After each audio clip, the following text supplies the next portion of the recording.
Bonjour Xavier, est-ce que Bonjour. tu peux nous parler de ton poste actuel? Qu'est-ce que tu fais? Donc, je suis contrôleur de gestion chez L'Oréal depuis bientôt 3 ans. Contrôleur de gestion, qu'est-ce que c'est? Alors, je vais t'expliquer.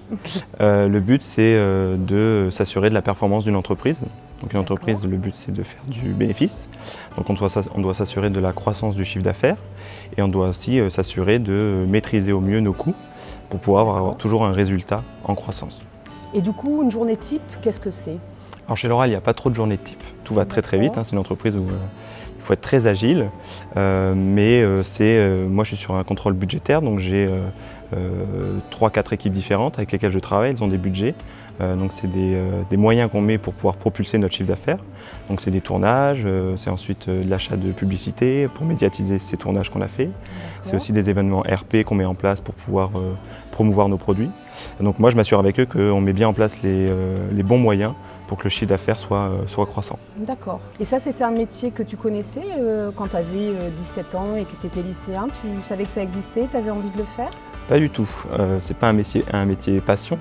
C'est pas un métier où on se réveille et on se dit je vais faire contrôleur de gestion. Par contre, c'est un métier qu'on découvre quand on fait une école de commerce ou une université. Et moi, j'avais un attrait pour les chiffres, donc je me suis très vite dirigé vers la gestion. Et du coup, quand tu étais lycéen, qu'est-ce qui t'a fait choisir le programme de l'école? Très clairement, c'est l'international. À mon époque, en tout cas, il y avait un stage obligatoire à l'étranger et un échange universitaire. Toujours d'actualité, voilà. C'est toujours comme ça. Donc ça, c'est très bien. Et moi, c'est ce qui m'a motivé parce que j'avais envie de découvrir plein de choses, j'avais envie de découvrir le monde. J'étais un peu timide, un peu pas téméraire. Donc le fait que ça soit imposé, en fait, finalement, j'avais pas d'autre choix que d'y aller. Après, on se rend compte qu'une fois qu'on l'a fait, on a envie d'y retourner la deuxième, la troisième, la quatrième fois. C'est indéniable que le BBA INSEC, c'est savoir mettre les mains dans le cambouis. J'aime bien cette expression parce que c'est aussi ce qu'on nous demande chez L'Oréal. Ça va très vite, c'est ce que je disais tout à l'heure. Donc il faut se débrouiller. Comment l'école nous a aidés à acquérir un peu cette marque de fabrique qu'on a tous chez les étudiants. C'est tous ces projets qu'on a au fil de l'eau pendant les 4 années.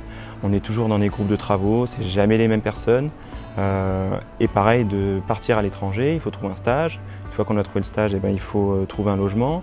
Une fois qu'on a trouvé le logement, il faut apprendre à vivre avec des gens nouveaux, rencontrer des gens nouveaux, parce qu'on est tout seul, il faut recommencer une petite vie le temps de 3 mois, 4 mois, 6 mois.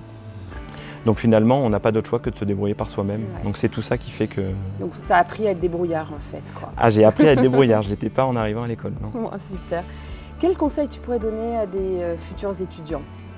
De ne pas avoir peur. Au vu de toi, voilà, ce que tu as vécu. De ne pas avoir peur parce que j'étais plutôt quelqu'un de timide et réservé.